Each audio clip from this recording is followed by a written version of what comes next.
Ninakaw nila ang buhay ko. Habang nagpapakasaya sila sa magarbong kasal, gamit ang pawis ko, nakaluhod ako sa malamig na sahig. Wala kang kwenta, Ana. Panliliit ng asawa kong duwag. Pero tapos na ang pagiging martir. Sa isang tawag, pinutol ko ang lahat ng credit cards. Ibabagsak ko ang huwad nilang palasyo. Ngunit sapat na ba ang tapang ko para harapin ang malademonyong lihim ng haligi ng tahanan? Palamunin ka na nga lang. Pati ba naman simpleng pagpaplansa ng gown ni Liza, hindi mo pa magawa ng maayos? Tumingin ka sa akin, Ana. Huwag mo akong talikuran habang kinakausap kita. Ang boses ni Doña Maricela ay parang matalim na kuko na kumakalmot sa katahimikan ng umaga. Hawak ni Ana ang mabigat na plansa. Ang usok nito ay humahalo sa pawis na namumuo sa kanyang noo. 4:00 pa lang ng madaling araw ay gising na siya. Nilabhan niya ang mga kurtina, nagluto ng almusal para sa 10 tao. At ngayon, kailangang maging perpekto ang bawat tupi ng gown na isusuot ng kanyang bayaw para sa kasal nito sa makalawa. Dahan-dahang lumingon si Ana. Namumula ang kanyang mga mata, hindi dahil sa galit, kundi dahil sa labis na puyat. Ang kamay niyang may paso mula sa mainit na tubig kaninang umaga ay nanginginig habang hawak ang mamahaling tela ng gown. Isang pagkakamali lang, alam niyang ang kapalit nito ay mas masakit pang salita. O baka isang aktwal na sampal. Pasensya na po, Mama. Medyo maselan lang po ang tela, kaya dahan-dahan ako. Huwag mo akong mama. Putol ng matanda habang dinuduro siya. 10 taon ka na rito sa pamamahay ko, Ana. Pero parang wala ka pa ring natutunan. Kung hindi dahil sa awa ni Eduardo, sa tatay mong may sakit noon, sa kangkungan ka pinulot. Utang mo sa amin ang bawat butil ng kanin na kinakain mo. Eksaktong pagpasok ni Mateo sa kwarto. Ang asawa ni Ana. Ang lalaking 10 taon na niyang pinagsisilibihan, pinagtatrabahuhan at tinitiis. Imbes na lumapit upang aluin ang asawa, diretso ang tingin ni Mateo sa kanyang ina. Mama, hayaan mo na siya. Baka ma-stress ka lang, makasama pa sa puso mo. Sabi ni Mateo sa malambing na boses. Pagkatapos, lumingon siya kay Ana nang may malamig at mapanghusgang mga mata. Ana, sumunod ka na lang kasi. At pagkatapos mo dyan, pumunta ka sa aklatan ni Papa. Ayusin mo ang mga papeles doon. Huwag kang tatanga-tanga dahil importante ang mga gamit ni Papa doon. Get out of Mama's sight for a while, baka lalo lang siyang magalit sa'yo. Hindi nakapagsalita si Ana. Ang bawat salita ni Mateo ay parang maliliit na karayom na tumutusok sa kanyang lalamunan hanggang sa hindi na siya makahinga. Ang sakit na nararamdaman niya sa kanyang mga daliri ay walang-wala sa bigat na nararamdaman ng kanyang puso. Lumingon siya sa asawa, nagbabaka sakali na makakita kahit isang kislap ng pagmamahal o pagtatanggol, pero tanging pagkadismaya lang ang nakita niya sa mukha nito. Tahimik siyang lumabas ng kwarto. Bawat hakbang niya sa makinis na sahig ng mansyon ay parang paghakbang sa sarili niyang libingan. 10 taon. 10 taon siyang nagtrabaho bilang accountant sa isang malaking kumpanya. Ibinibigay ang buong sweldo niya sa biyenang babae, habang siya mismo ay walang pambili ng bagong tsinelas. Ginawa niya ang lahat para maging karapat-dapat sa pamilyang Reyes dahil sa malaking utang na loob na itinanim sa kanya ni Don Eduardo. Nang makarating siya sa aklatan, ang amoy ng luma at mamahaling kahoy ay bumalot sa kanya. Napansin niyang bahagyang nakabukas ang pintuan ng maliit na vault sa likod ng desk ni Don Eduardo. Marahil ay nagmamadaling umalis ang matanda para sa isang emergency meeting tungkol sa negosyo. Habang maingat na naglilinis, isang lumang folder ang nahulog mula sa gilid ng vault. Kumalat ang ilang mga papel sa sahig. Yumuko si Ana para pulutin ang mga ito, ngunit napatigil ang kanyang mundo nang makita ang isang pamilyar na pangalan sa isang kupas na dokumento, pangalan ng kanyang yumaong ama. Nanginig ang mga kamay ni Ana. Binasa niya ang pamagat ng dokumento, Life Insurance Payout Release Form. Ang petsa ay 2 araw matapos ilibing ang kanyang ama. 10 taon na ang nakalilipas. Nakasulat doon ang halagang 10 milyong piso. At ang pinakamasakit sa lahat, ang pirma ng tumanggap ng pera ay hindi ang kanyang ina, kundi si Don Eduardo Reyes. Nanigas ang buong katawan ni Ana. Ang kanyang puso ay nagsimulang tumibok ng napakabilis hanggang sa marinig na niya ang ugong nito sa kanyang mga tainga. Ang 10 milyong pisong yun ay sapat sana para hindi namatay sa lungkot ang kanyang ina. Sapat sana para hindi siya naging alila sa bahay na ito. Hindi ito totoo, bulong niya sa sarili, habang ang mga luhang kanina pa niya pinipigilan ay nagsimulang pumatak sa dokumento. Sa loob ng 10 taon, pinalabas ni Don Eduardo na siya ang nagbayad ng lahat ng gastusin sa ospital ng kanyang ama. Sinabi nito na dahil sa awa, tinanggap niya si Ana bilang manugang kahit walang yaman. Ginamit nila ang utang na loob na yon para gawin siyang alipin, para kontrolin ang bawat sentimo ng kanyang sweldo at para saktan ang kanyang pagkatao araw-araw. Huwad ang lahat. Ang bawat "Salamat po, Papa" na sinabi niya ay isang insulto sa alaala ng kanyang ama. Ang bawat pagtitiis niya sa pang-aapi ni Doña Maricela ay base sa isang malaking kasinungalingan. Dahan-dahang tumayo si Ana. Ang dating panghihina ng kanyang tuhod ay napalitan ng isang nanlalamig at matigas na paninindigan. Tumingin siya sa bintana kung saan tanaw niya ang malaking garden na hinahanda na para sa marangyang kasal ni Liza. Ang mga bulaklak na yon, ang mga mamahaling pagkain, ang gown na kakaplan sa lang niya. Lahat ng yon ay binili gamit ang perang ninakaw sa kanyang pamilya. Kinuha ni Ana ang kanyang bagong bili na smartphone, ang tanging bagay na naipundar niya ng palihim sa nakalipas na mga buwan. Binuksan niya ang banking app kung saan nakarehistro ang 5 credit cards na nasa ilalim ng kanyang pangalan, ngunit hawak ng pamilya Reyes para sa lahat ng luho nila. Pumindot siya sa screen ng may matatag na daliri. Card 1, blocked. Card 2, blocked. Card 3, blocked. Card 4, blocked. Card 5, blocked. Isang malamig na ngiti ang sumilay sa kanyang mga labi. Ang mga 10 taon na hindi marunong lumaban, ngayon ay tila nakatikim ng unang patak ng kalayaan. Magsaya kayo habang kaya niyo pa, bulong niya sa hangin. Dahil sa araw na ito, hindi na ako ang Ana na kilala niyo. Ang utang na loob na sinasabi niyo, bayad na. At ngayon, kayo naman ang maniningil ko. Sa labas, narinig niya ang masayang tawa ni Liza at ang pasigaw na utos ni Doña Maricela sa ibang katulong. Hindi alam ng pamilya Reyes na sa bawat segundong lumilipas, ang kanilang marangyang mundo ay unti-unti nang guguho. Ang tanong na lang, hanggang kailan nila kayang panindigan ang kanilang kasinungalingan bago sila tuluyang malunod sa sarili nilang dumi? Sa gitna ng marangyang ballroom ng Grand Hotel, ang ingay ng tawanan at kalantog ng mga mamahaling kubyertos ay tila musika sa pandinig ni Doña Maricela. Suot ang kanyang terno na gawa sa seda, nakatayo siya sa gitna ng mga bisita. Suot ang ngiting puno ng pagmamayabang. Katabi niya ang anak na si Liza na halos hindi na makagalaw sa bigat ng kanyang pre-wedding gown na puno ng kumikinang na kristal. Mama, look at them.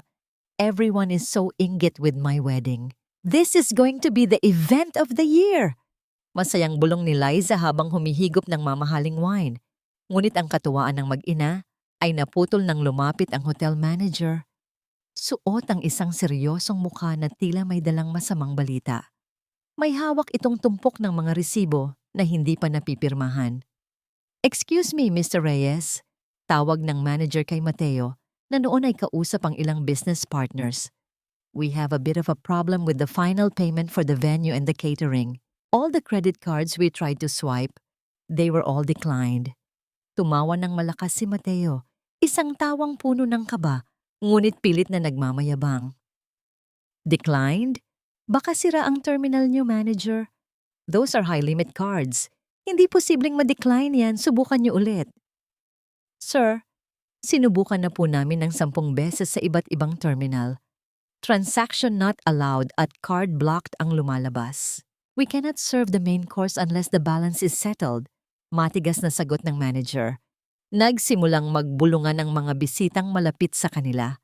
Ang mga matatandang tsismosa ay nagsimulang magtakpan ng bibig gamit ang kanilang mga abaniko habang ang mga mata ay nakatitig sa pamilya Reyes. Mateo, what is happening? Bakit nagkakagulo? Pasigaw na lumapit si Doña Maricela. Ang mukha ay nagsisimula nang mamula sa galit at hiya. Mama, ang card ni Ana. Ayaw gumana. Lahat sila. Blocked! Pawis na sagot ni Mateo habang pilit na pinipindot ang kanyang telepono. What? That stupid girl. Tawagan mo siya ngayon din. Baka nakalimutan niyang bayaran ng monthly dues o sadyang nagpabayana naman siya. Galamait na sigaw ni Liza. My wedding will be ruined. Manager, wait! It's just a technical error. Habang nangyayari ang kaguluhan sa hotel, si Ana ay nasa loob ng kanyang kwarto sa mansyon. Tahimik niyang inilalagay ang kanyang mga lumang damit sa isang maliit na maleta. Ang mga damit na binili niya gamit ang sariling ipon bago pa siya makasal. Hindi siya kumuha ng kahit anong alahas o mamahaling gamit na ibinigay sa kanya ng mga Reyes. Para sa kanya, ang bawat hiyas na yon ay may bakas ng dugo at nakaw na yaman mula sa kanyang ama. Kinuha niya ang kanyang wedding ring. Tinitigan niya ito ng matagal. Ang simbolo ng 10 taon ng pagtitiis ng bawat sampal na tinanggap niya at ng bawat gabing iniyakan niya ang malamig na pakikitungo ni Mateo. Dahan-dahan niyang inilapag ang sing-sing sa ibabaw ng kanilang kama. Kasama nito ang isang kopya ng dokumento ng insurance na nahanap niya sa aklatan. Walang sulat, walang paalam. Ang bawat luhang pumatak sa sahig ay sapat na sanang maging huling salita. Lumabas siya ng mansyon habang ang langit ay nagsisimula ng magdilim. Ang unang patak ng ulan ay dumampi sa kanyang pisngi. Tila isang malamig na haplos na naghuhugas sa lahat ng sakit ng nakaraan. Bawat hakbang niya palayo sa gate ng mansyon ay tila pagtanggal ng mabigat na kadena sa kanyang mga paa. Sa hotel, ang eksena ay lalong naging malala. Ang mga waiter ay nagsimula ng magligpit ng mga pagkain kahit hindi pa tapos ang handaan. Ang mga bisita ay unti-unti nang umaalis, bitbit ang mga kwentong tiyak na magiging laman ng usap-usapan sa buong bayan kinabukasan. Ana, sagutin mo ang tawag ko. Sigaw ni Mateo sa kanyang cellphone sa gitna ng ballroom, ngunit tanging operator lamang ang sumasagot sa kanya. Naloko tayo ng babaeng yan. Sinadya niya ito. Sigaw ni Doña Maricela bago tuluyang mawalan ng malay dahil sa sobrang taas ng presyon. Si Ana ay nakarating sa isang madilim na kanto malapit sa highway. Ang kanyang maleta ay basa na ng ulan at ang kanyang katawan ay nanginginig na sa lamig at pagod. Umupo siya sa isang bangko sa ilalim ng waiting shed. Hinihintay ang huling bus na dadaan. Ngunit sa gitna ng dilim at ingay ng malakas na ulan, isang itim na sasakyan ang dahan-dahang huminto sa kanyang tapat. Ang liwanag ng headlight nito ay tumama sa kanyang basang mukha. Ang pintuan ng sasakyan ay bumukas at isang lalaking nakasuit ang bumaba. May hawak na itim na payong. Ang bawat hakbang nito sa basang semento ay tila may dalang kakaibang otoridad at kapanatagan. Ana, ang boses ay malalim, puno ng pag-aalala at pamilyar sa kanyang pandinig. Tumingala si Ana. Sa ilalim ng payong, nakita niya ang mukha ni Carlos, ang lalaking laging nasa malayo, ang kaibigang hindi niya pinansin dahil sa takot sa kanyang asawa.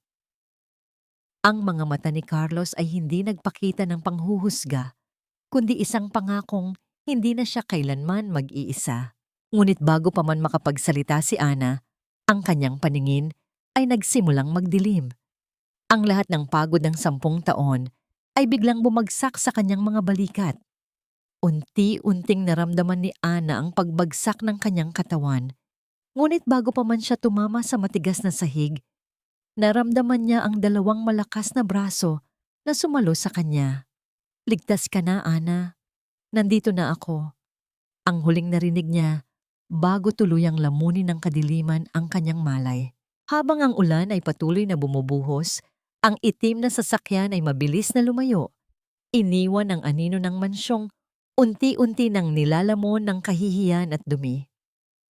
Ang amoy ng bagong labang kumot at ang banayad na samyo ng lavender ang unang gumising sa diwa ni Ana.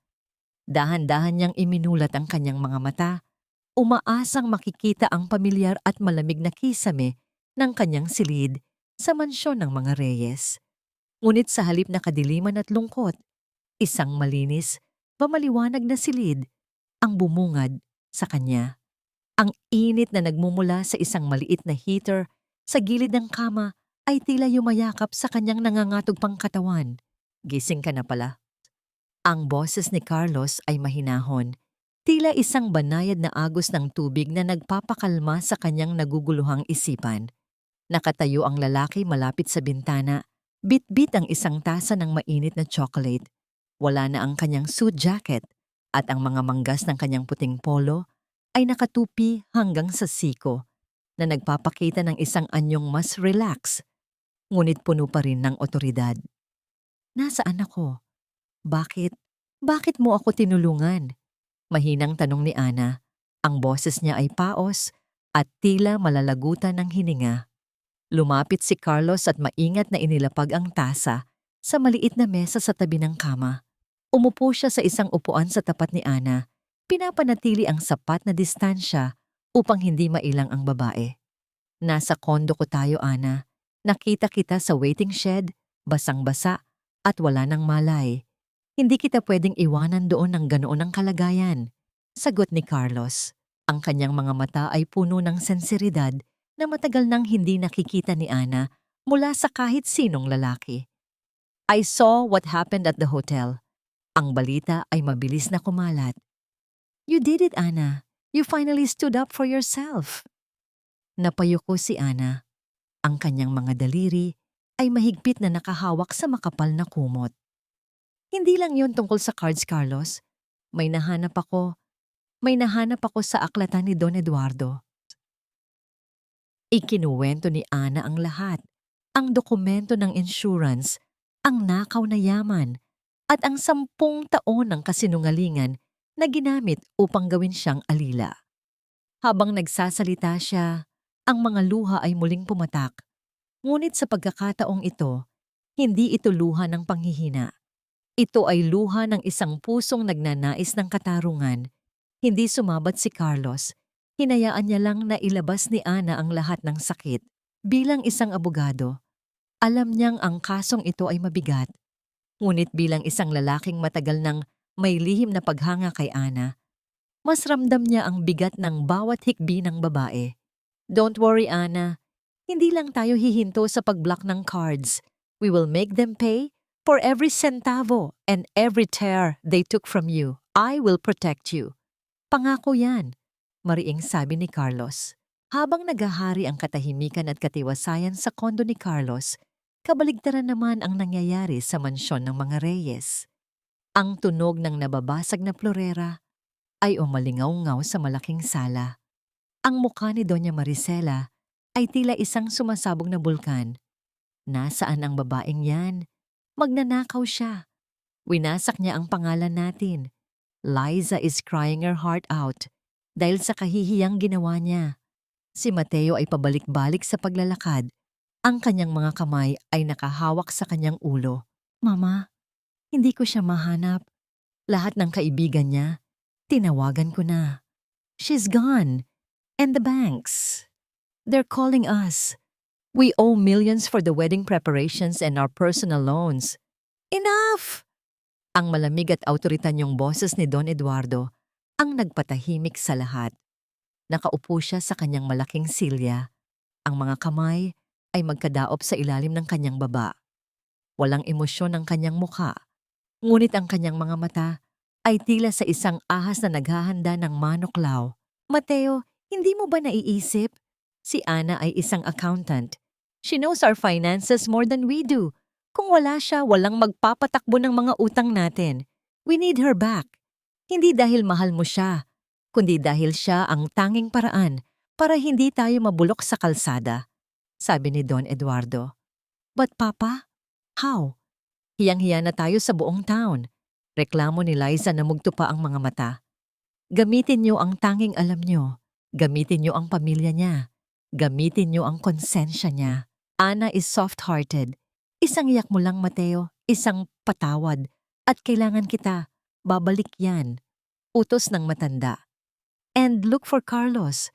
I have a feeling na may kinalaman ng abogadong yan sa paglalayas niya. Bumalik ang eksena sa kondo ni Carlos. Gabi na. At ang buwan ay sumisilip sa pagitan ng mga ulap.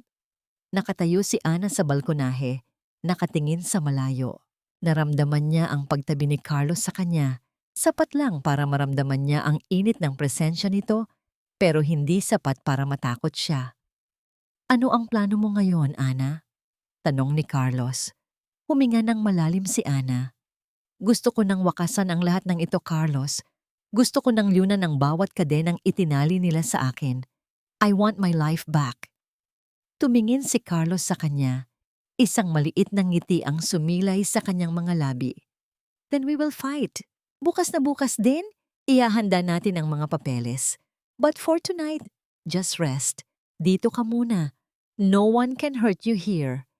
Ngunit sa labas ng gusali, sa ilalim ng isang madilim na puno, isang pamilyar na itim na sasakyan ang dahan-dahang huminto. Ang mga mata ng driver ay nakatitig sa bintana ng unit ni Carlos. Isang tawag ang ginawa sa loob ng sasakyan. Nahanap ko na sila, Don Eduardo. Kasama niya ang abogado.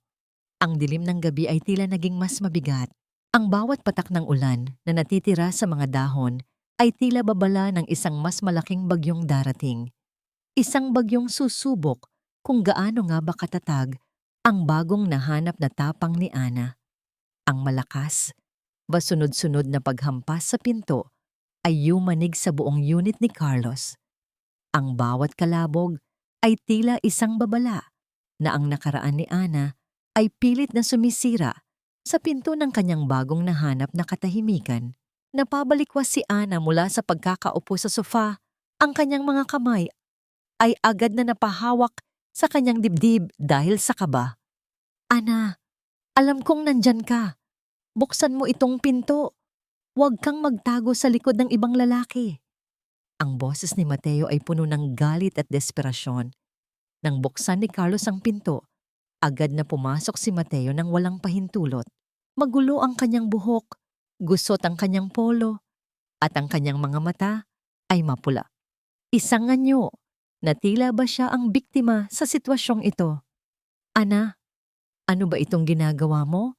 Bakit ka naglalayas? Si Mama. Inatake siya sa puso dahil sa ginawa mo.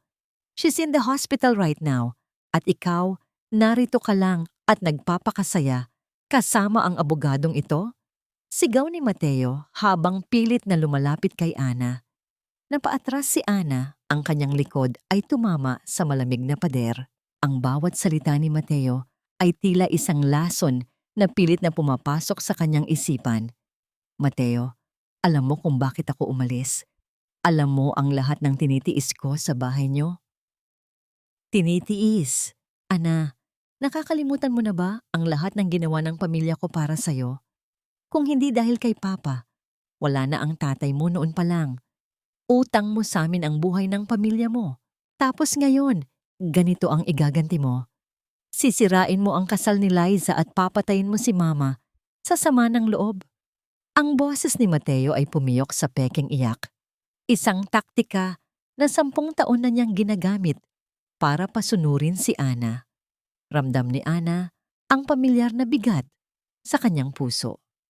Ang salitang utang na loob ay tila isang malaking bato na nakatali sa kanyang leeg.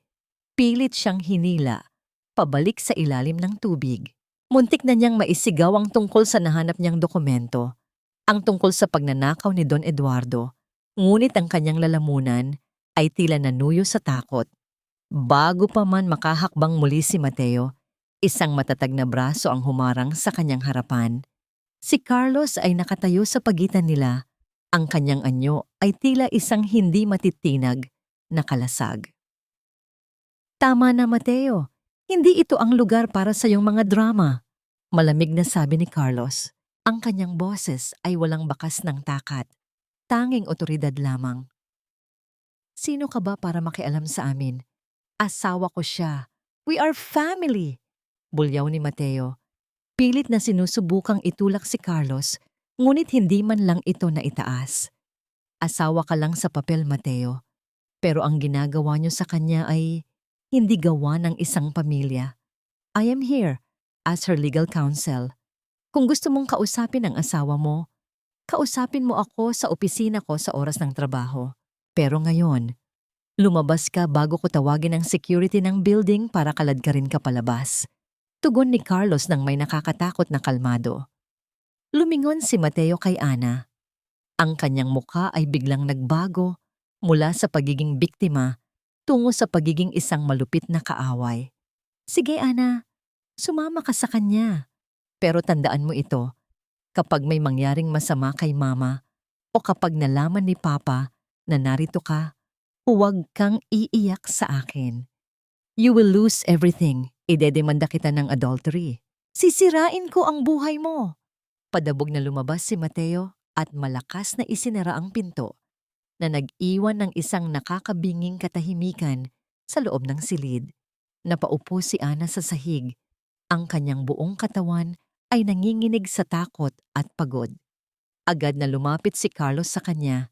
Hindi siya nagsalita. Sa halip ay maingat niyang itinuon ang kanyang palad sa likuran ni Ana. Isang banayad na haplos na naglalayong iparamdam na narito siya, na hindi siya aalis. Ligtas ka, Ana. Hindi kanya pwedeng saktan dito. Bulong ni Carlos. Ang init ng kanyang kamay sa likod ni Ana ay tila nagpabawas sa ginaw na nararamdaman ng babae. Carlos, paano niya nalaman na narito ako? Wala akong sinabihan. Nanginginig na tanong ni Ana habang pilit na pinatitigil ang kanyang mga luha. Hindi nakasagot si Carlos. Ang kanyang mga mata ay napunta sa bintana. Iniisip ang mga posibleng koneksyon ni Don Eduardo. Ngunit ang kanilang sandali ng katahimikan ay muling naputol nang tumunog ang telepono ni Ana. Isang mensahe mula sa isang hindi kilalang numero ang lumitaw sa screen. Binuksan ito ni Ana at ang kanyang mundo ay tila muling gumuho. Isang litrato ang ipinadala, litrato ng kanyang ina na payapang naglalakad sa palengke sa kanilang probinsya. Ngunit sa likuran nito ay may isang lalaking nakasuot ng jacket na tila ba sinusundan ng matanda. Umuwi ka na, Ana. Bago pa may mangyaring masama sa mahal mo sa buhay, ang utang ay dapat bayaran. Ang cellphone ay nalaglag mula sa mga kamay ni Ana, na lumikha ng isang mahinang tunog sa carpeted na sahig. Ang kanyang mukha ay nawalan ng kulay at ang kanyang mga mata ay napuno ng isang matinding takot na hindi kayang pawiin ng kahit anong salita ni Carlos. Carlos, ang nanay ko. Ang tanging nasabi ni Ana bago tuluyang mawalan ng lakas ang kanyang boses. Ang gabi ay tila naging mas madilim at ang bawat segundong lumilipas ay tila isang nakakasakal na tali na unti-unting humihigpit sa leeg ni Ana. Hindi pa man siya tuluyang nakakatakas sa isang bilanggo. Tila may bago ng rehas na pilit na itinatayo sa kanyang paligid. Huwag kang matatakot, Ana. Hindi sila ang batas. Hindi nila kayang gawin ang iniisip mo habang narito ako. Ang boses ni Carlos ay parang isang matibay na haligi sa gitna ng gumigibang mundo ni Ana. Kinuha ni Carlos ang nahulog na cellphone mula sa carpet at tinitigan ang litrato ng nanay ni Ana. Ang kanyang panga ay nagngangalit, ngunit ang kanyang mga mata, nang tumingin kay Ana, ay muling lumambot. Agad siyang dumampot ng sarili niyang telepono at gumawa ng ilang mabilis na tawag. Berto, kailangan ko ng pabor. May pinadala akong address sa probinsya. Bantayan niyo ang matandang babae doon. Huwag niyong hahayaang may lumapit na hindi niyo kilala. Tawagan mo ako bawat oras. Utos ni Carlos sa kanyang kausap. Nakahinga ng malalim si Ana, bagamat ang panginginig ng kanyang mga balikat ay hindi pa rin agad humihinto. Ang takot na mawalan ng mahal sa buhay, ang tanging bagay na laging ginagamit ni Don Eduardo upang pasunurin siya. Ngunit sa unang pagkakataon, may isang taong tumayo upang harangin ang mga pana ng matanda. Salamat, Carlos. Hindi ko alam kung ano ang gagawin ko kung wala ka. Bulong ni Ana habang pinupunasan ang kanyang mga luhang hindi na mapigil. Gawin natin ang dapat nating gawin, Ana. Gamitin natin ang talino mo. Ipakita natin sa kanila na ang accountant na minaliit nila ay siya ring magpapabagsak sa kanila. Sabi ni Carlos habang inilalatag ang mga dokumento ng insurance sa mesa. Lumipas ang mga oras sa gitna ng katahimikan ng gabi. Ang tanging naririnig sa silid ay ang kalansing ng mga pahina ng papel at ang mahinang pag-ugong ng aircon.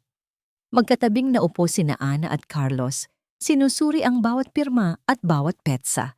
Bilang isang accountant, mabilis na nakita ni Ana ang mga irregularidad, mga pekeng lagda na pilit na ginaya ang sulat ng kanyang ina, at ang mga transfer of funds na pumasok sa mga accounts na pag-aari ng mga dummy companies ni Don Eduardo. Dito nila dinala ang pera ni Papa. Turo ni Ana sa isang bank statement. Ang kanyang daliri ay bahagyang dumampi sa likod ng kamay ni Carlos habang itinuturo ang numero. Tila may kuryenteng dumaan sa balat ni Carlos sa simpleng pagdampi na yon. Napatingin siya kay Ana at sa ilalim ng liwanag ng desk lamp, nakita niya ang determinasyon sa mga mata ng babae sa kabila ng pagod. Ang kanilang mga mukha ay magkalapit, sapat na upang maramdaman ni Carlos ang banayad na paghinga ni Ana. Isang sandali ng pag-aalinlangan ang dumaan, isang pagnanais na haplusin ang pisngi nito at sabihing magiging maayos din ang lahat. Ngunit pinigilan ni Carlos ang sarili. Ang respeto niya kay Ana ay mas matimbang kaysa sa ano pa mang damdamin. Ang galing mo, Ana. This is more than enough evidence. Mahinang sabi ni Carlos, ang boses niya ay naging mas malalim. Nang magmadaling araw, napansin ni Ana na tumitigil na ang paggalaw ng ballpen ni Carlos. Nakasandal na ang ulo ng abogado sa kanyang upuan. Ang mga mata ay pikit sa sobrang pagod. Nakatulog ito habang hawak pa rin ang isang folder. Dahan-dahang tumayo si Ana. Kinuha niya ang kanyang jacket na isinampay sa sofa at maingat na inilagay ito sa mga balikat ni Carlos. Sa sandaling iyon, tila huminto ang mundo. Pinagmasdan ni Ana ang mukha ng lalaking nagbigay sa kanya ng pag-asa. Ang bawat linya sa noo nito ay tanda ng bigat ng mga problemang tinutulungan nitong pasanin. Nakaramdam siya ng isang uri ng init sa kanyang puso, hindi dahil sa utang na loob, kundi dahil sa isang malalim na paghanga at nagsisimulang pag-ibig na matagal na niyang kinalimutan. Kinaumagahan, bago pa man magising ang buong syudad, tinapos na ni Carlos ang pag-draft ng mga papeles. Hindi na lang ito tungkol sa cards. Ito ay isang formal na petisyon para sa temporary protection order at ang formal na pagsasampa ng kasong qualified theft at falsification of documents laban kay Don Eduardo. Sa mansyon ng mga Reyes, ang umaga ay nagsimula sa isang hindi inaasahang katok sa pinto. Ang kasambahay ay nagmamadaling lumapit dala ang isang malaking brown envelope. Don Eduardo, may sulat po galing sa korte. Kinakabahang sabi ng katulong. Kinuha ni Don Eduardo ang envelope at binuksan ito. Habang binabasa niya ang mga nakasulat, ang kanyang mukha na dati ay maputla ay unti-unting naging kasing pula ng apoy. Ang bawat salita sa dokumento ay tila isang sampal sa kanyang dangal bilang haligi ng pamilya. Ang pangalan ni Ana at ni Carlos ay nakasulat ng malinaw sa ilalim ng salitang complainant. Papa, ano yan? Is it about the wedding debts? Tanong ni Mateo, nakalalabas lang ng kwarto. Suot pa ang kanyang pantulog. Sa isang iglap, nilukot ni Don Eduardo ang mga papeles sa kanyang kamao. Ang galit sa kanyang mga mata ay tila kayang sumunog sa buong silid. Ang walang utang na loob na babaeng yan, Sa tingin ba niya ay mananalo siya sa akin? Ang boses ni Don Eduardo ay parang isang mababang dagundong ng kulog. Mateo, ihanda mo ang lahat. Kung gusto niya ng digmaan, ibibigay ko sa kanya ang impyernong hinahanap niya. Inihagis ni Don Eduardo ang nalukot na papel sa sahig. Sa kabilang dako ng lungsod, si Ana ay nakatayo sa balkonahe ng kondo ni Carlos, nakatingin sa sumisikat na araw. Ang hangin ay malamig, ngunit sa unang pagkakataon sa loob ng 10 taon, naramdaman ni Ana na ang init ng araw ay hindi na nakakapaso, kundi nagbibigay ng lakas para sa unang hakbang ng kanyang tunay na paglaya. Ngunit sa ibaba ng gusali, isang hindi pamilyar na lalaki ang nakasandal sa isang poste.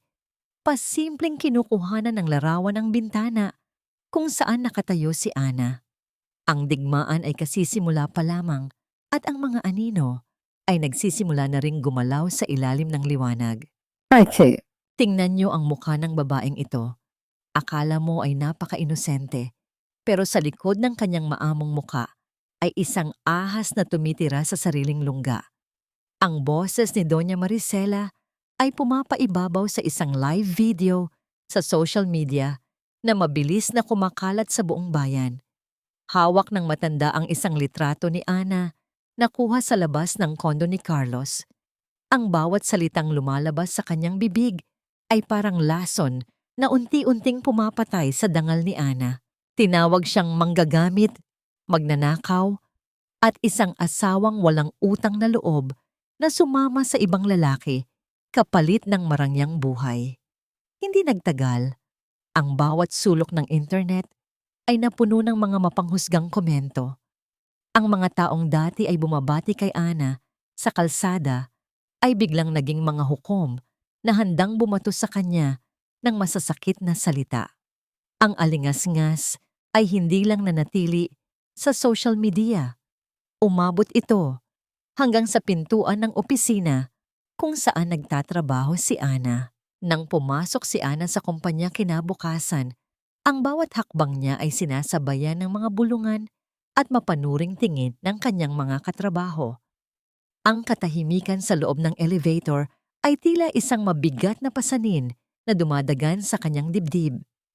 Hindi pa siya nakakaupo sa kanyang desk nang tawagin siya ng kanilang HR manager. Ana, alam mo naman na pinapahalagahan ng kumpanyang ito ang ating reputasyon. Panimula ng manager, habang hindi makatingin ng diretso sa kanyang mga mata. Dahil sa mga kumakalat na balita at sa pressure mula sa ilang malalaking kliyente na alam nating may koneksyon sa pamilya Reyes, napagpasyahan ng management na hilingin ang iyong resignation. We need to protect the image of the company. Ang bawat salita ay tila isang malakas na dagok sa sikmura ni Ana. Ang trabahong kanyang pinangalagaan at pinagpuyatan ng 10 taon ay nawala sa isang iglap dahil lamang sa isang kasinungalingang binuo ng kanyang biyenan. Lumabas si Ana ng opisina, bitbit ang isang maliit na box ng kanyang mga gamit, habang ang init ng araw sa labas ay tila nanunumbat sa kanyang kabiguan. Pagdating sa kondo, agad na nagkulong si Ana sa loob ng banyo. Doon, sa gitna ng malamig na puting tiles, ay tuluyan na siyang bumagsak. Napaupo siya sa sahig. Ang kanyang mga kamay ay mahigpit na nakatakip sa kanyang mukha habang ang kanyang mga balikat ay nanginginig sa bawat hikbi. Ang tunog ng kanyang pag-iyak ay tila isang hinagpis ng isang taong nawalan ng lahat, ng dangal, ng trabaho at ng pag-asa. Bakit kailangang maging ganito kahirap? Bulong niya sa sarili, habang ang mga luha ay patuloy na dumadaloy sa pagitan ng kanyang mga daliri. Sinubukan ko lang namang lumaban, pero bakit parang ako pa rin ang masama? Narinig ni Carlos ang mahinang paghikbi mula sa labas ng banyo. Hindi siya kumatok ng malakas. Sa halip ay dahan-dahan niyang pinihit ang pintuan na hindi pala nakalock. Nakita niya si Ana na nakasiksik sa isang sulok, mukhang maliit at mahina sa gitna ng malawak na banyo. Lumapit si Carlos nang walang sapatos. Ang bawat hakbang niya ay walang tunog sa sahig.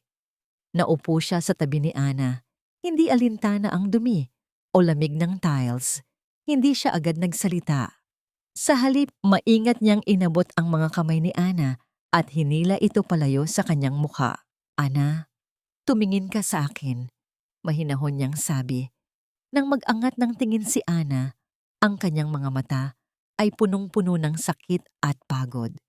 Agad na dinala ni Carlos ang ulo ni Ana sa kanyang balikat at niyakap ito ng mahigpit.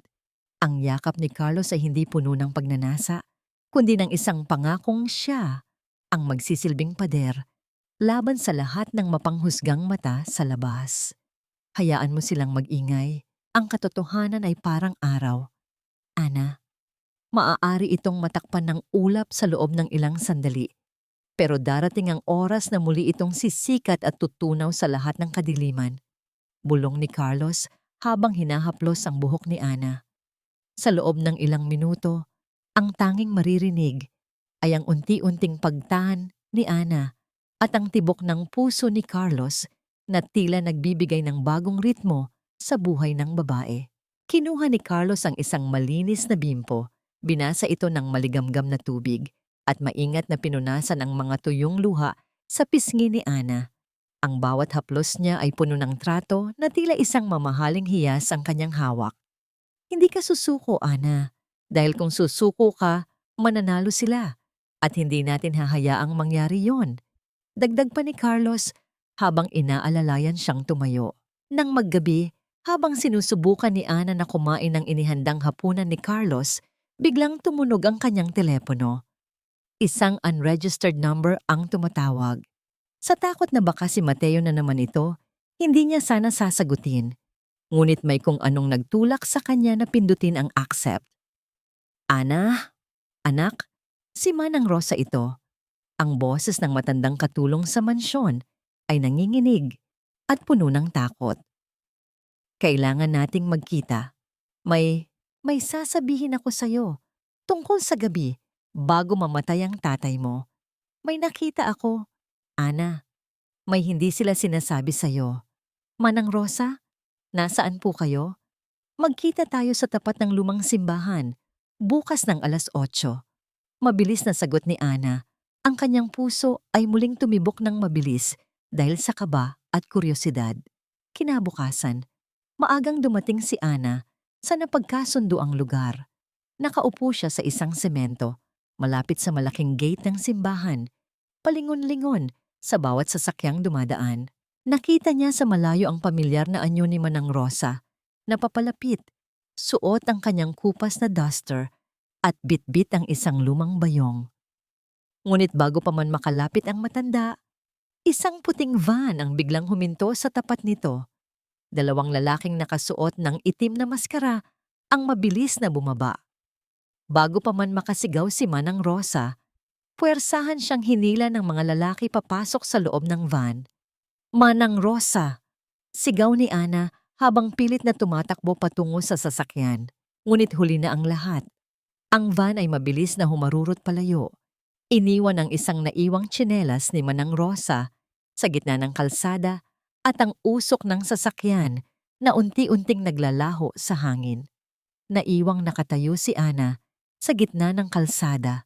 Ang kanyang mga kamay ay nanginginig at ang kanyang paningin ay naghahanap ng kasagutan sa gitna ng kawalan.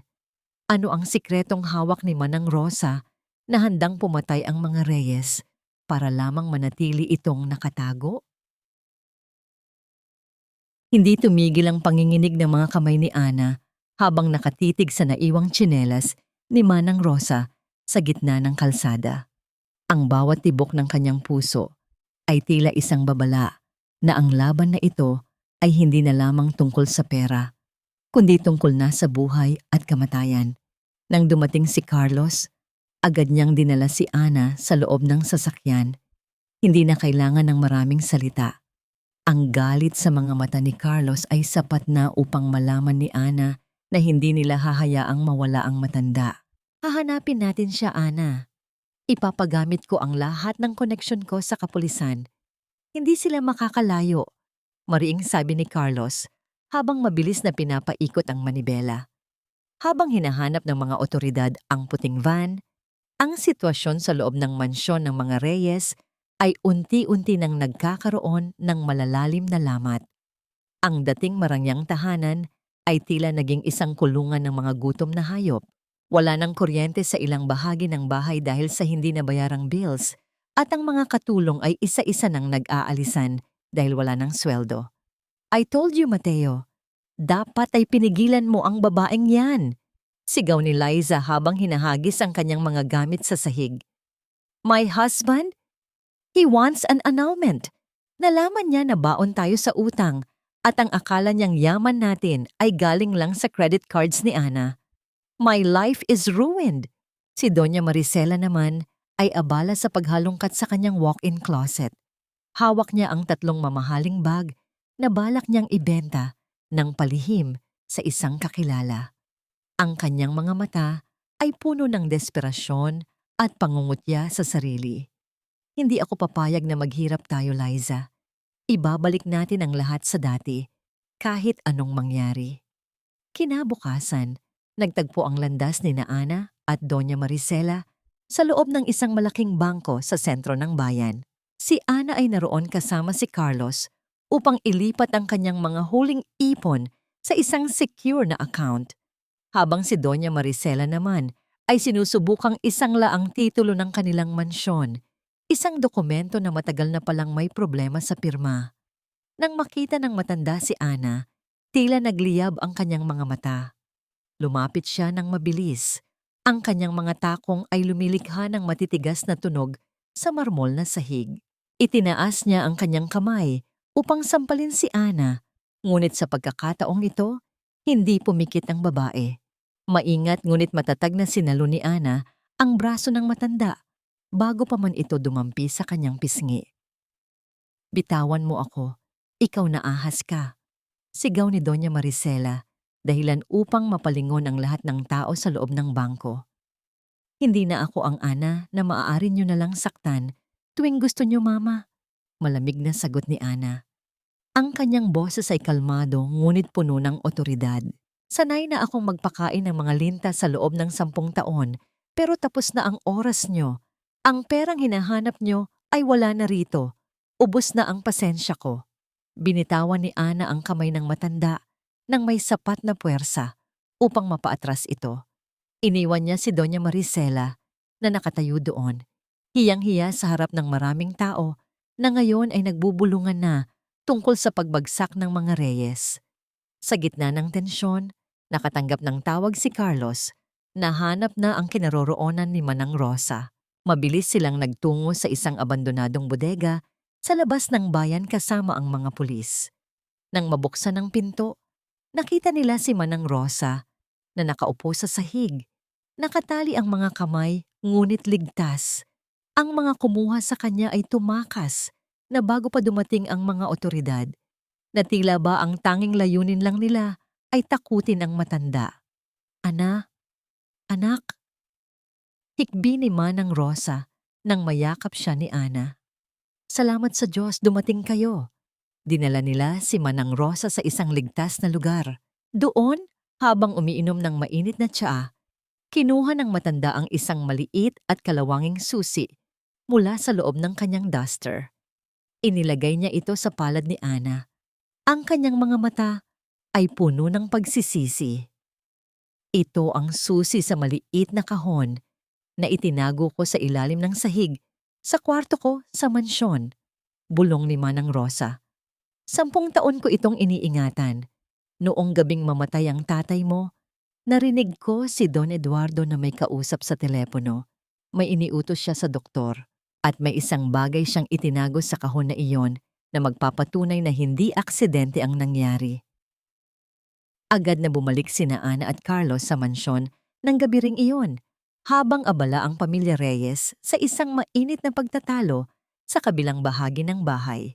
Palihim silang pumasok sa kwarto ng mga katulong at nahanap ang nakatagong kahon sa ilalim ng isang lumang tabla. Gamit ang kalawanging susi, dahan-dahang pinihit ni Ana ang lock. Ang tunog ng metal na bumubukas ay tila isang huling hininga ng isang lihim na matagal nang nakakulong. Sa loob ng kahon, nakita ni Ana ang isang lumang tape recorder at isang pirasong papel na may sulat kamay ni Don Eduardo. Nanginginig ang mga daliri ni Ana habang pinipindot ang play button sa tape recorder. Ang tunog ng static ay unti-unting napalitan ng isang pamilyar at malamig na boses. Ang boses ni Don Eduardo. 10 taon na ang nakalilipas. Huwag mong ituloy ang operasyon. Hayaan mo siyang mamatay. Mas kailangan ko ang pera ng insurance kaysa sa buhay ng matandang yon. Ang anak niya ang magbabayad sa akin habang buhay. Ang boses sa tape ay tila isang malamig na hangin na dumaan sa buong silid. Napabitaw si Ana sa recorder. Ang kanyang mga mata ay nanlilisik sa galit at ang kanyang puso ay tila sasabog sa sobrang sakit. Ang katotohanan ay mas malala pa sa kanyang iniisip. Hindi lang magnanakaw si Don Eduardo. Siya ay isang mamamatay tao na nagkubli sa likod ng maskara ng isang anyan. Carlos, ang tanging nasabi ni Ana habang ang mga luha ng matinding galit ay nagsimulang dumaloy sa kanyang pisngi. Papatayin ko sila sa sarili nilang kasalanan. Ang katahimikan ng gabi ay naputol ng isang malakas na kulog sa malayo. Habang si Ana ay nakatitig sa tape recorder, handa nang ilabas ang huling hatol, nawawasak sa pamilya Reyes, magpakailanman. Buhay ng tatay mo ang naging puhunan ko para yumaman kami, Ana. At ngayon, buhay mo naman ang kukunin ko. Ang boses ni Don Eduardo mula sa tape recorder ay tila isang malamig na kutsilyo na paulit-ulit na sumasaksak sa puso ni Ana. Sa loob ng maliit na silid ni Manang Rosa, ang katahimikan ay naging kasing bigat ng semento. Nakatitig si Ana sa umiikot na tape. Ang kanyang mga mata ay naniningkad sa galit na hinaluan ng labis na pighati. 10 taon siyang naging alipin ng taong pumatay sa kanyang ama. 10 taon siyang nagpasalamat sa demonyong nagnakaw ng kanyang kinabukasan. Naramdaman ni Ana ang paghaplos ni Carlos sa kanyang likuran, isang banayad na pag-alo na naglalayong pigilan ang pagguho ng kanyang pagkatao. Ngunit bago pa man makapagsalita si Carlos, ang katahimikan ay binasag ng malakas na pag-vibrate ng cellphone ni Ana sa ibabaw ng lumang mesa. Pangalan ni Mateo ang lumitaw sa screen. "Huwag mong sasagutin, Ana. Alam nilang hawak mo na ang ebidensya." Babala ni Carlos. Ngunit sa pangatlong pagkakataon na tumunog ang telepono, sinagot ito ni Ana. Ang boses ni Mateo sa kabilang linya ay hindi puno ng galit, kundi ng isang humihikbing desperasyon. "Ana, please, kailangan mo kaming tulungan. Si Papa, inatake siya. He is in critical condition sa ICU. Ang huling sinabi niya bago siya mawalan ng malay ay ang pangalan mo. He wants to apologize, Ana. Sising-sisi na siya. Please, kahit ito na lang ang huling pagkakataon na maging asawa ka sa pamilyang ito, pumunta ka rito." Nabitawan ni Ana ang tape recorder. Sa kabila ng lahat ng kasamaang ginawa ni Don Eduardo, ang puso ni Ana ay nananatiling malambot, isang kahinaan na alam ng mga Reyes kung paano pagsamantalahan. Nakita ni Carlos ang pag-aalinlangan sa mga mata ni Ana. "Trap ito, Ana. Alam kong kilala mo sila, pero huwag kang magpapadala sa luha ni Mateo," mariing sabi ni Carlos. "Pero Carlos, paano kung totoo? Paano kung mamatay siyang hindi ko man lang narinig ang pag-amin niya ng harap-harapan? Kailangan ko itong gawin para sa katahimikan ng tatay ko." Sagot ni Ana. Ang kanyang boses ay nanginginig sa pagitan ng puot at awa. Laban sa payo ni Carlos, nagtungo si Ana sa ospital. Pagdating niya sa VIP suite, ang bawat hakbang niya sa makinis na tiles ng hallway ay tila nagpapabigat sa kanyang lalamunan. Ang amoy ng disinfectant at ang mahinang tunog ng mga makina sa loob ng banyo ay nagpadagdag sa kanyang kaba. Dahan-dahan niyang pinihit ang pintuan ng kwarto. Ngunit sa halip na isang matandang nakikipaglaban sa kamatayan, ang bumungad sa kanya ay si Don Eduardo na maayos na nakaupo sa kanyang kama. Walang mga tubo sa katawan at ang muka ay kasing tigas ng bato. Sa gilid ay nakatayo si Mateo na ngayon ay wala ng bakas ng luha sa mga mata. "Nandito ka na pala, Ana," malamig na sabi ni Don Eduardo. Ang kanyang boses ay walang bakas ng sakit. I knew your heart would lead you here. Masyado kang mabuting tao at yan ang ikamamatay mo. Inilapag ni Mateo ang isang makapal na tumpok ng mga papeles sa harap ni Ana. Isang affidavit of desistance, isang dokumentong nagsasabing binabawi ni Ana ang lahat ng demanda at ibinibigay ang lahat ng kanyang ari-arian sa pamilya Reyes bilang kabayaran sa utang na loob. Hindi ko pipirmahan yan, matatag na sabi ni Ana, bagamat ang kanyang tuhod ay nagsisimula ng manghina. Hawak ko ang tape recorder. Alam ko na ang ginawa niyo sa tatay ko. Ngumiti nang nakakapangilabot si Don Eduardo. Kinuha niya ang kanyang tablet at ipinakita ang isang live video feed kay Ana. Doon, nakita ni Ana ang kanyang nanay sa probinsya. May dalawang lalaking nakatayo sa labas ng kanilang bakod. May hawak na mga jerrycan ng petrolyo. Isang tawag ko lang, Ana. At ang nanay mo ay susunod na sa tatay mo sa kabilang buhay. Pipili ka ba? Ang hustisya para sa patay? O ang buhay ng tanging taong natitira sa'yo? Banta ni Don Eduardo. Ang hangin sa loob ng kwarto ay tila nawala. Napahawak si Ana sa gilid ng mesa upang hindi matumba. Ang bawat tibok ng kanyang puso ay tila isang dagok ng malaking martilyo. Ang sakit ng pagtatraidor ay mas matindi pa sa sampal. Pinagmamasdan niya si Mateo, ang lalaking nangako sa kanya ng pag-ibig, na ngayon ay tahimik lang na nakatingin habang tinatangkang ubusin ng kanyang ama ang huling hininga ng dangal ni Ana. Pirman mo na, Ana, para matapos na ito, para maging ligtas ang nanay mo. Bulong ni Mateo. Ang kanyang boses ay puno ng mapanlinlang na lambing. Kinuha ni Ana ang ballpen. Ang kanyang mga kamay ay nanginginig ng husto, halos hindi niya mahawakan ang panulat. Tumingin siya sa video ng kanyang ina na walang kamalay-malay sa panganib. Ang bawat patak ng luha ni Ana sa papel ay tila marka ng kanyang pagsuko. Ibinaba ni Ana ang dulo ng ballpen sa ibabaw ng linya kung saan dapat isulat ang kanyang pangalan. Ang katahimikan sa kwarto ay napakapait. Tanging ang tunog ng mabilis na paghinga ni Ana ang naririnig. Ngunit bago pa man makabuo ng kahit isang titik, ang katahimikan ay biglang nawasak. Ang tunog ng pagtama ng pinto sa dingding ay yumanig sa buong silid, na tila isang kulog na nagmumula sa katarungan. Huwag mong ituloy yan, Ana. Napalingon ang lahat. Ang bawat mata sa loob ng kwarto ay nakatuon sa pintuang tila ba nilipad ng malakas na hangin. Ang tanong ay nananatili sa hangin. Sapat ba ang pagdating na ito para iligtas si Ana sa huling patibong ng mga Reyes ko na? Bitawan mo ang ballpen na yan, Ana. Hindi mo na kailangang pumirma sa kahit anong basura nila. Ang boses ni Carlos ay tila isang malakas na agos ng hangin na tumangay sa lahat ng pangamba sa loob ng silid. Nakatayo siya sa pintuan, suot ang kanyang barong na bahagyang gusot dahil sa pagmamadali. Ngunit ang kanyang mga mata ay nagniningning sa determinasyon. Sa likuran niya, ang mga anino ng ilang lalaking nakasuot ng uniforme ng kapulisan ay nagsimulang pumasok sa loob ng VIP suite. Nabitawan ni Ana ang ballpen na gumulong sa ibabaw ng mahabang mesa bago tuluyang mahulog sa sahig. Ang kanyang mga kamay ay nanginginig pa rin, ngunit sa pagkakataong ito, hindi na dahil sa takot, kundi dahil sa pag-asang biglang sumulpot sa gitna ng kadiliman. Carlos, paano?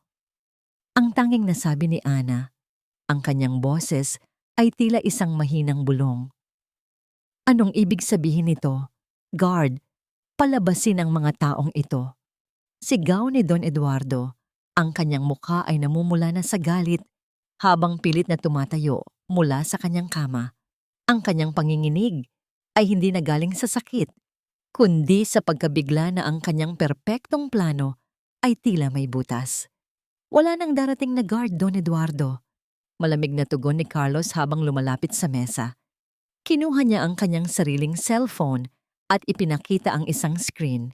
Ang mga lalaking pinadala mo sa probinsya para saktan ang nanay ni Ana? Kanina pa sila nasa ilalim ng kustodya ng mga tauhan ko. At ang video feed na ipinapakita mo, isang lumang recording lang yan na ipinapaikot mo para takutin siya. Napaatras si Mateo. Ang kanyang mga mata ay palingon-lingon sa pagitan ng kanyang ama at ni Carlos. Ang kanyang katawan ay tila nanlambot at ang kanyang mukha ay nawala ng kulay. Papa, sabi mo maayos ang lahat. Lumapit si Carlos kay Mateo at itinapat ang isang maliit na recording device sa kanyang mukha. Narinig ng mga otoridad ang lahat, Mateo. Ang pagbabanta, ang pagpilit sa asawa mong pumirma sa ilalim ng takot, at ang pag-amin nyo sa pagnanakaw ng insurance payout. Ang kwartong ito ay kanina pa namin nilagyan ng surveillance bago pa man dumating si Ana. Ang katahimikan sa loob ng silid ay naging kasing pait ng apdo. Ang maskara ng isang kagalang-galang na Don Eduardo ay tuluyang nahulog na nagpapakita ng isang matandang punong-puno ng kasakiman at kawalan ng puso. Ang kanyang panga ay nagngangalit at ang kanyang mga kamay ay mahigpit na nakakapit sa bedsheet ng ospital. Tumingin si Ana sa kanyang asawa, sa lalaking nangako sa kanya ng proteksyon 10 taon na ang nakalilipas. Nakita niya ang isang taong duwag, isang lalaking handang pumatay ng dangal ng sariling asawa para lamang sa pera ng kanyang ama. Mateo, tawag ni Ana. Ang kanyang boses ay kalmado na, ngunit puno ng matinding pait. 10 taon akong naniwala na may natitira pang kabutihan sa puso mo. 10 taon akong nagpakahirap para sa pamilyang ito dahil akala ko ay may utang na loob ako. Pero ngayon, nakikita ko na ang katotohanan. Kayo ang may utang sa akin. Kayo ang may utang na dugo at luha sa pamilya ko. Ana, please, makinig ka muna. Hikbi ni Mateo. Ang kanyang boses ay puno ng kaplastikan habang pilit na lumalapit upang hawakan ang kamay ni Ana. Ginawa ko lang ito dahil ayaw kong mawala ang lahat sa atin. Pamilya pa rin tayo, di ba? Dahan-dahang iniwas ni Ana ang kanyang kamay. Ang kanyang tingin ay puno ng pandidiri. Hindi tayo pamilya, Mateo. Kayo ay mga linta na nabubuhay sa pawis ng iba. At ngayon, tapos na ang oras ng paniningil ko. Ang bawat salita ni Ana ay tila isang formal na paghatol sa pamilya Reyes. Ang mga pulis ay nagsimulang lumapit upang basahan ng karapatan si Don Eduardo at Mateo. Ang tunog ng paglock ng posas sa mga kamay ni Mateo ay umalingaw-ngaw sa buong silid.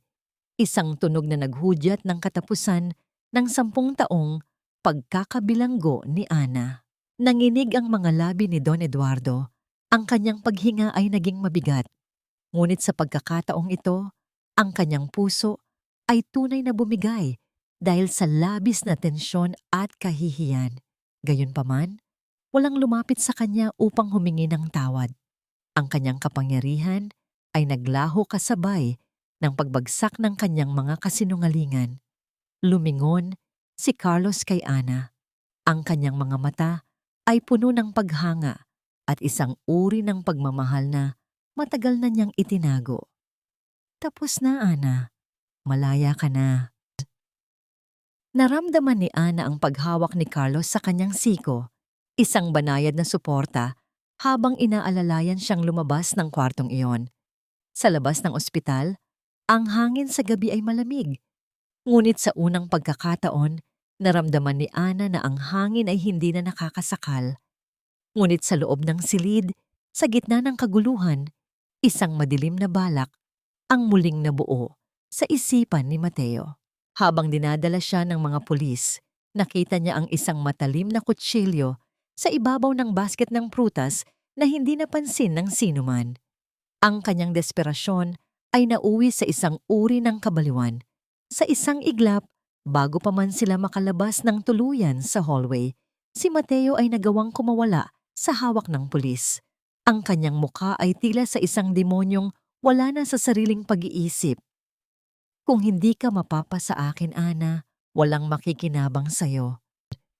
Sigaw ni Mateo Habang tumatakbo patungo sa kanila, ang kutsilyo ay nakatutok sa likuran ni Ana. Ang lahat ay nangyari sa loob ng 1 segundo. Ang sigaw ng mga pulis, ang mabilis na paglingon ni Ana, at ang isang aninong mabilis na humarang sa pagitan niya at ng kamatayan.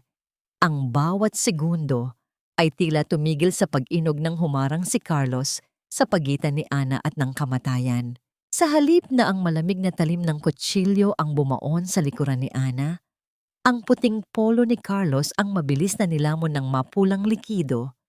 Walang pasigaw na aray, tanging ang mabigat na paghinga ni Carlos at ang tunog ng kutsilyong nalaglag sa sahig matapos itong bitawan ng nangangatog na si Mateo. "Carlos!" Ang sigaw ni Ana ay punong-puno ng pighati na tila galing sa kaibuturan ng kanyang kaluluwa. Agad niyang sinalo ang bumabagsak na katawan ni Carlos bago pa man ito tumama sa matigas na sahig ng ospital. Ang init ng dugo ni Carlos na dumadaloy sa mga kamay ni Ana ay tila isang sumasabog na katotohanan na ang lalaking ito ay handang ibigay ang lahat para sa kanya. "Mateo, anong ginawa mo?" Ang boses ng isang pulis ay umaling-aungaw habang mabilis nilang pinadapa si Mateo sa sahig. Ngunit si Mateo ay tila wala na sa sariling isip. Tumatawa siya ng mapait habang ang mga luha ay dumadaloy sa kanyang mukha. Isang anyo ng pagsisisi na hinaluan ng ganap na kabaliwan. Sa mga bisig ni Ana, ang mukha ni Carlos ay unti-unting nawawalan ng kulay. Ngunit sa kabila ng sakit, nagawa pa rin niyang itaas ang kanyang kamay upang haplusin ang pisngi ni Ana. Ang bawat daliri niya ay nanginginig. Iniiwan ang mantsa ng dugo sa balat ng babae. Isang marka ng pag-ibig na hinding-hindi mabubura. "Huwag kang iiyak, Ana. Ligtas ka na," bulong ni Carlos. Ang kanyang boses ay tila isang hanging naglalaho. "Huwag mo akong iwan, Carlos. Please lumaban ka. Mahal kita. Mahal na mahal kita." Hikbi ni Ana, ang kanyang mga luha ay pumatak sa mukha ni Carlos. Ito ang unang pagkakataon na inamin niya ang kanyang nararamdaman. Sa gitna ng isang madugong hallway, kung saan ang buhay ay tila isang manipis na sinulid. Habang nagkakagulo ang mga nurse at doktor upang dalhin si Carlos sa operating room, ang eksena sa mansyon ng mga Reyes ay kasing pait ng isang sumpa. Ang kuryente ay tuluyan ng naputol at ang tanging liwanag ay nagmumula sa mga kandila na tila nagbibigay ng nakakatakot na anino sa mga dingding. "Bitawan mo yan, Liza. Akin ang kwintas na yan." Sigaw ni Doña Maricela habang pilit na kinukuha ang isang gintong alahas mula sa kamay ng sariling anak. "Hindi, Mama. Kailangan ko ito para makapagsimula ulit. Wala ka nang magagawa. Kukunin na ng bangko ang bahay na ito." Galamait na tugon ni Liza. Ang kanyang mukha ay puno ng kasakiman na tila nakalimutan na ang kanyang ama at kuya ay nasa ospital at kulungan. Nag-agawan ang mag-ina sa gitna ng madilim na sala, nagmumura at nagkakalmutan dahil sa mga huling piraso ng yaman na hindi naman sa kanila. Ang pamilyang dating tinitingala dahil sa kanilang kunwaring marangyang buhay ay nauwi sa 2 babaeng nag-aaway sa gitna ng basura at dumi. Ang karma ay tila isang malakas na hampas ng alon na sumira sa kanilang huwad na palasyo. Bumalik ang eksena sa ospital. Nakaupo si Ana sa labas ng operating room. Ang kanyang mga kamay ay puno pa rin ng tuyong dugo ni Carlos. Ang bawat tunog ng pagbukas at pagsara ng pinto ay tila isang dagok sa kanyang dibdib. Dumating ang kanyang nanay mula sa probinsya, ligtas at agad siyang niyakap ng mahigpit.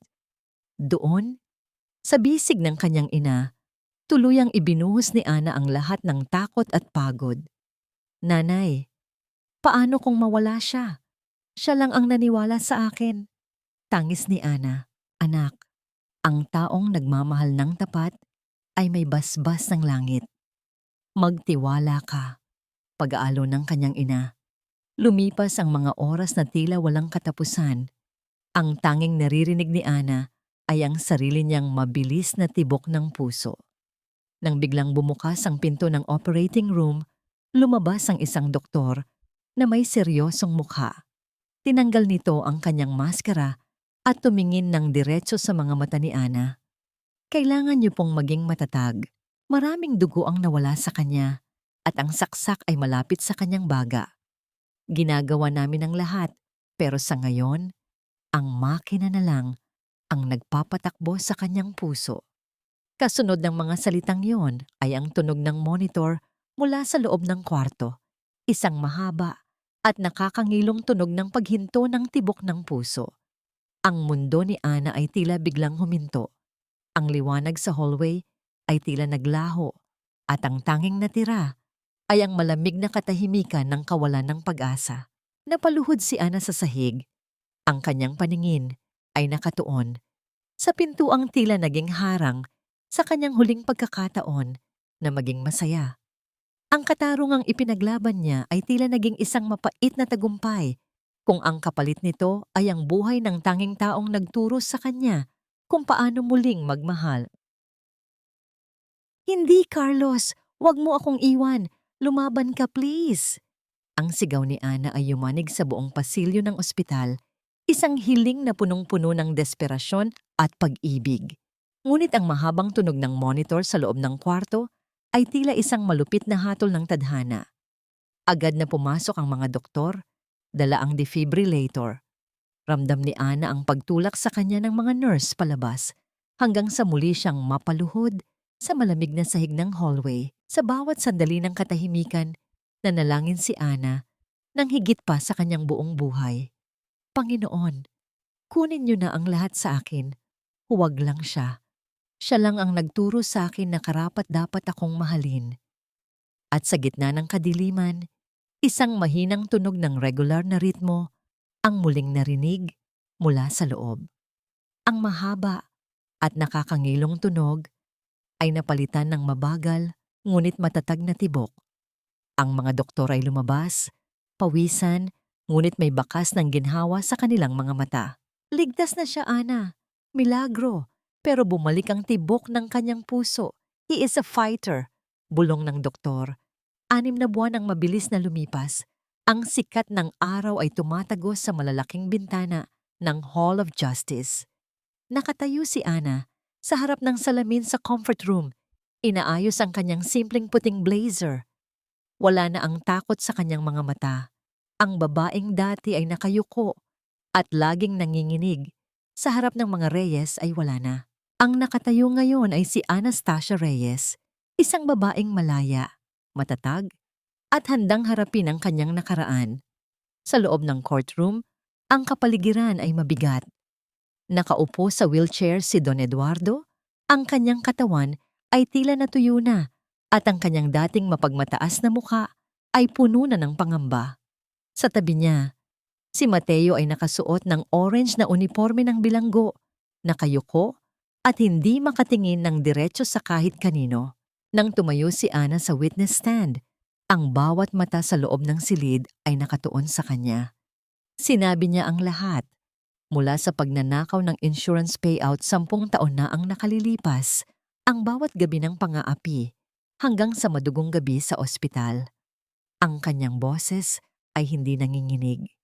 Ang bawat salita niya ay tila isang matalim na espada ng katotohanan na humihiwa sa bawat kasinungalingan ng mga Reyes.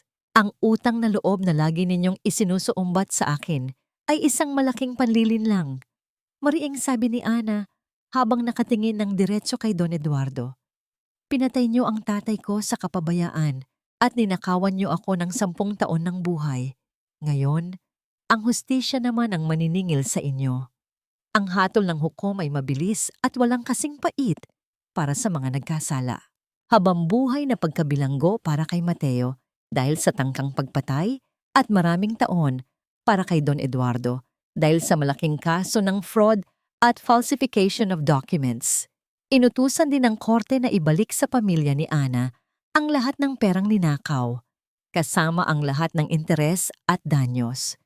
Nang marinig ang huling hampas ng martilyo ng hukom, naramdaman ni Ana ang isang uri ng gaan na hindi niya kailanman naramdaman. Ang bawat kadena ng nakaraan ay tuluyan ng naputol. Paglabas niya ng korte, Ang hangin sa labas ay tila masariwa. Sa ilalim ng isang malaking puno, nakita niya si Carlos na nakatayo. May hawak na saklay, ngunit may matamis na ngiti sa kanyang mga labi. Ang peklat sa kanyang dibdib ay mananatiling marka ng kanyang katapangan, ngunit ang ningning sa kanyang mga mata ang nagsilbing liwanag sa hinaharap ni Ana. Saan tayo ngayon? Binibining Ana. Tanong ni Carlos, ang kanyang boses ay puno ng lambing. Lumapit si Ana at maingat na humawak sa braso ni Carlos, hindi bilang isang taong kailangang protektahan, kundi bilang isang kapareha sa buhay. Gusto ko lang umuwi, Carlos, sa bahay na puno ng pag-ibig, hindi ng utang na loob. Ngunit habang naglalakad sila palayo, napansin ni Ana ang isang anyo sa malayo. Si Doña Maricela, suot ang maruming duster at gusot na buhok, ay nakatayo sa labas ng gate ng korte, lito at tila nawawala sa sarili. Ang dating reyna ng mansyon ay wala na ngayong matuluyan, ang kanyang mga anak ay wala na sa kanyang tabi, at ang kanyang yaman ay naglaho na parang bula. Ang karma ay hindi natutulog at ang bawat luhang pinaluhan niya kay Ana ay bumalik sa kanya ng makasampung ulit. Hindi lumapit si Ana, hindi rin siya nagmura. Tumingin lang siya sa matanda nang may halong awa, bago tuluyang tumalikod kasama si Carlos. Ang katarungan ay nakamit na at ang huling pahina ng kanyang pighati ay opisyal ng naisara. 1 taon na ang mabilis na lumipas mula nang gumuho ang palasyong gawa sa mga kasinungalingan at huwad na karangalan ng pamilya Reyes. Ang sikat ng araw sa umagang ito ay hindi na nakakapaso, kundi tila isang banayad na haplos ng kalayaan sa balat ni Anastasia.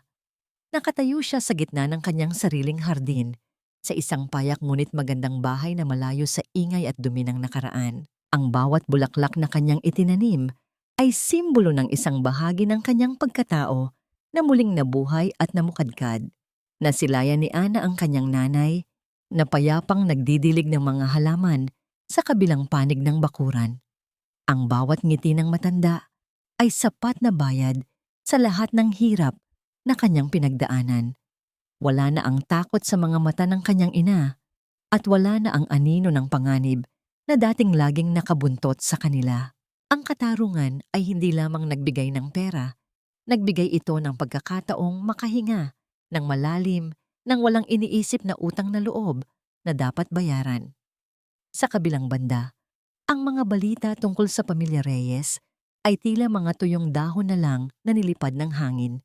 Si Mateo ay nananatili sa loob ng malamig na rehas, kung saan ang tanging kasama niya ay ang kanyang sariling mga pagsisisi. Si Don Eduardo naman, sa kabila ng kanyang yaman noon, ay pumanaw na mag-isa sa loob ng isang pasilidad ng gobyerno. Walang sino mang dumalaw o tumangis. Si Liza ay balita ring nagtatrabaho na bilang isang ordinaryong empleyado. Pinagbabayaran ang bawat sentimo ng karangyaan na dati ay kanyang ipinagmamalaki. Hindi galit ang nararamdaman ni Ana para sa kanila, kundi isang malalim na katahimikan. Napatawad na niya ang kanyang sarili sa pagiging martir. At sa pagpapatawad na yon, tuluyan na ring naputol ang huling hibla ng koneksyon niya sa mga taong sumira sa kanyang kabataan. Masyado ka na namang malalim ang iniisip, Ana. Ang boses ni Carlos ay tila isang pamilyar na himig na nagpabalik sa kanya sa kasalukuyan. Nakatayo ang lalaki sa likuran niya, bitbit ang 2 tasa ng mainit na kape. Wala na ang mga saklay nito. Tanging ang matatag na tindig ng isang lalaking naging sandigan niya sa gitna ng unos. Inabot ni Carlos ang isang tasa kay Ana, at sa sandaling magkadampi ang kanilang mga daliri, naramdaman ni Ana ang init na hindi nanggagaling sa kape, kundi sa isang pusong tapat at totoo. Iniisip ko lang kung gaano kalayo na ang narating natin, Carlos. Nakangiting sagot ni Ana. Dati, ang akala ko ang mundo ko ay hanggang sa loob lang ng mansyong yon, na ang buhay ko ay pag-aari ng ibang tao. Inakbayan ni Carlos si Ana at hinalikan ng bahagya ang kanyang buhok, isang halik na puno ng respeto at pangako. Ang buhay mo ay sayo, Ana, at ang puso mo, salamat. dahil pinayagan mo akong maging bahagi nito. Hindi ito dahil sa utang na loob, kundi dahil pinili nating maglakad ng magkasama. Naupo sila sa isang maliit na bangko sa ilalim ng puno ng mangga. Ang banayad na ihip ng hangin ay nagdadala ng amoy ng sariwang lupa at bulaklak. Kinuha ni Ana ang isang lumang kwaderno at isinulat ang huling talata ng kanyang kwento. Isang liham para sa lahat ng mga babaeng hanggang ngayon ay nakakulong pa rin sa mga rehas ng maling obligasyon. Ang sakripisyo ay dapat may hangganan. Isinulat niya.